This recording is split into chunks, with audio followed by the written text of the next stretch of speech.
माजी केंद्रीय मंत्री डॉक्टर भागवत कराड नांदेड दौऱ्यावर आहेत. सर, आज आपण भाजपाच्या पदाधिकाऱ्यांची बैठक घेतली.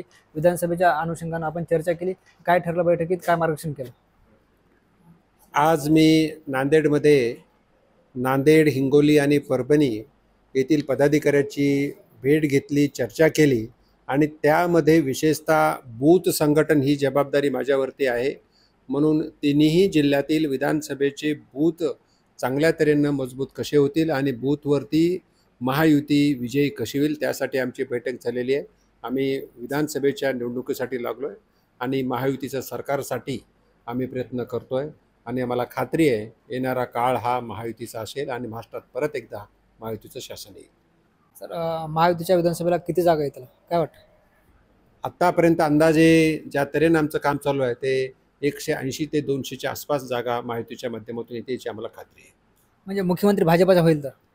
मुख्यमंत्री भारतीय जनता पार्टीचा होईल, शिवसेनेचा होईल का अजितदादा पवार म्हणजे राष्ट्रवादीचा होईल, हा निर्णय महायुतीचे नेते आणि केंद्रीय नेते ठरवतील. त्याबद्दल आम्ही काही नाही, पण आम्ही महायुतीसाठी प्रयत्न करतो हे मात्र नक्की.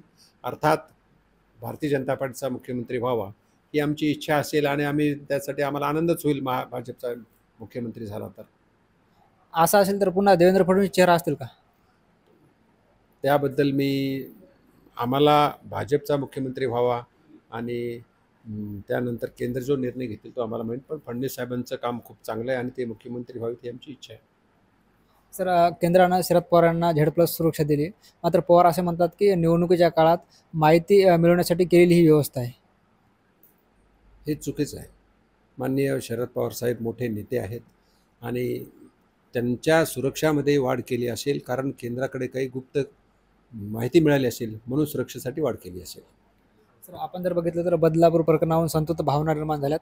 उद्या महाविकास आघाडीच्या वतीनं बंदचं आवाहन करण्यात आले. महाराष्ट्र बंद आहे, कसं बघता याच्याकडे?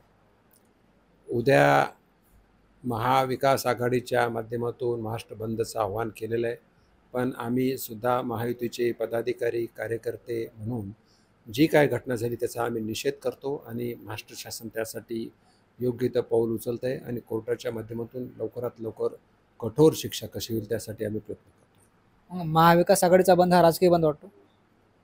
अर्थात हा राजकीय बंद आहे कारण शासन काम करत असताना महाविकास आघाडीने हा राजकीय बंद त्यांनी पुकारलेला आहे. आम्ही सुद्धा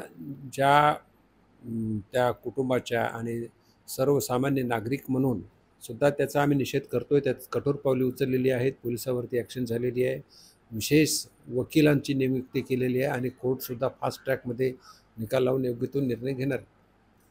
तर आपण जर बघितलं तर लोकसभा निवडणुकीत अशोकराव चव्हाण आणि खासदार चिखलीकर एकाच व्यासपीठावर होते. मात्र पराभवानंतर चिखलीकर आणि चव्हाण यांच्यात दुरी पाहायला मिळते. चिखलीकर जे ते भाजपाच्या कार्यक्रमाला सातत्यानं अनुपस्थित राहायला दिसतात. मी आज नांदेडमध्ये आहे.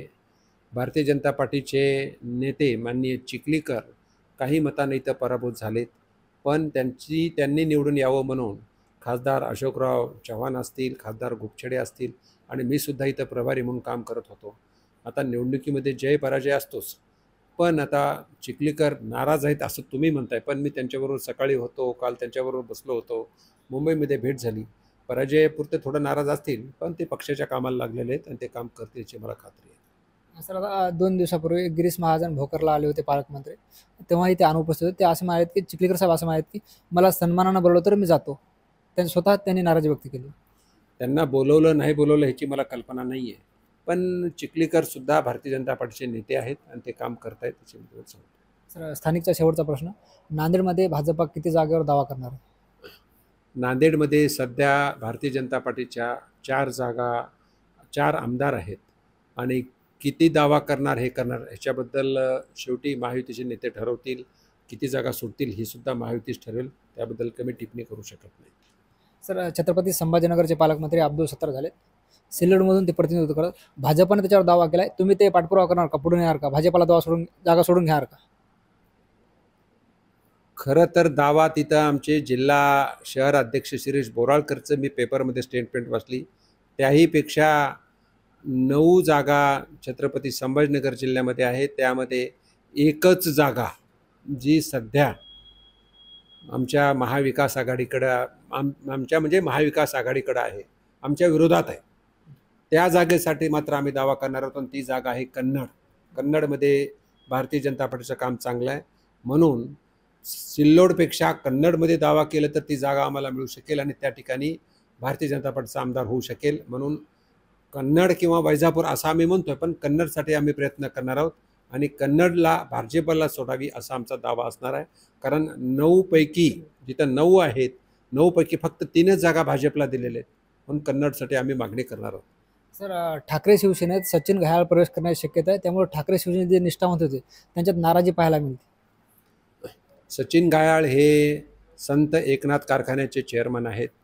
ते आमच्या भाजपबरोबर काम करत होते, पण त्यांचं आणि तेथील आमदार आणि खासदार माननीय भुमरे साहेब यांचं कारखान्याहून वाद आहेत, म्हणून ते एखाद्या वेळेस करणार नाही करणार प्रवेश याच्याबद्दल मी सांगू शकत नाही, पण प्रवेश करू नये म्हणून मी त्यांना कन्व्हिन्स करायचा प्रयत्न करणार आहे. तुम्ही त्यांना बोलणार? 100% सचिन घायाळला मी ओळखतो, तुषार सिसोदियाला ओळखतो, त्यांनी भाजप सोडू नये म्हणून मी प्रयत्न करणार आहे.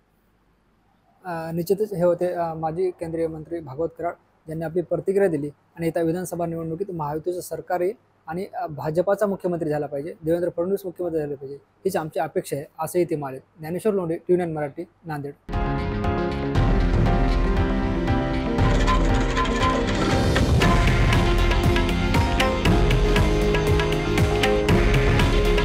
हे आहे देशातील नंबर 1 न्यूज नेटवर्क आणि आपण पाहत आहात TV9 मराठी.